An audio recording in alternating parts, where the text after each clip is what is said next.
everyone, welcome back to my IGTV. So today I'm going to be talking about indoor plants and how they can work for your home. I clearly love my plants, as you can see behind me, and I think it's taken me a while to actually understand what works and what doesn't for my home. I think each home has different light conditions and a different kind of lifestyle, and you have to buy plants accordingly. I think while plants can look really beautiful for your home, they can also die really easily on you, and I think that was what was happening to me. So I just thought I'll walk you all through a few tips and a few of the plants that I really love for my home, and hope you'll enjoy it. So none of us probably have malis coming in right now due to the lockdown, and I think tip number one would be do not overwater your plants. It's literally the easiest mistake everybody makes, and it's just literally instant death for the plant because the roots start rotting and then that's it. So you're better off actually underwatering your plants than overwatering your plants. The top level of soil should be completely dry before you actually decide that you want to water your plant.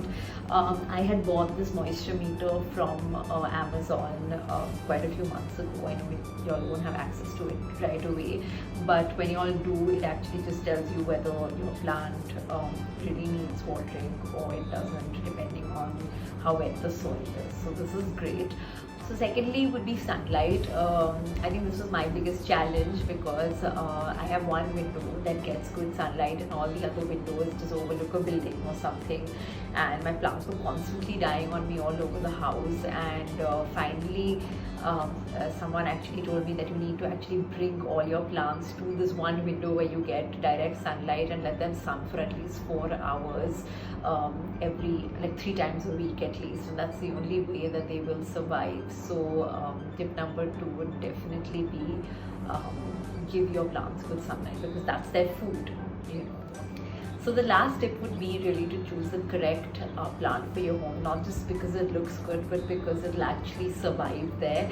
I'll tell you what works for my home, and I absolutely love these plants and swear by them because they're so low maintenance. So firstly, starting with the Zizzi or the Zamia, it's my MVP. It's just brilliant. I think it's an underrated plant and everyone should have one. Next would be the Philodendrons here.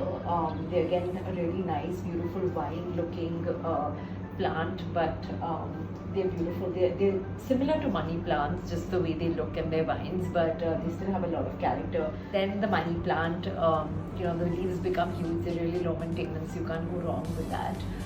Then you've got the spider plant right here.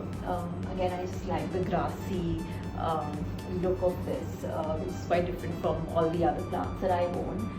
And not to miss out the snake plant, or the mother-in-law's tongue as they call it. It can go really high or it can go really small, like what I have, and I think it's absolutely beautiful for any space.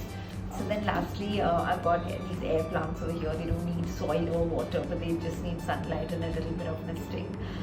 Again, really low maintenance, and you can style them really beautifully. So these would be my top tips, and I'm no expert here clearly. I've just about started keeping my plants alive, but it's fairly addictive, I think, and honestly, if I can do it, even you can do it. So let me know what you guys think of this video and if I should make more. I personally love my plants and I can go on and on talking about it. So yeah.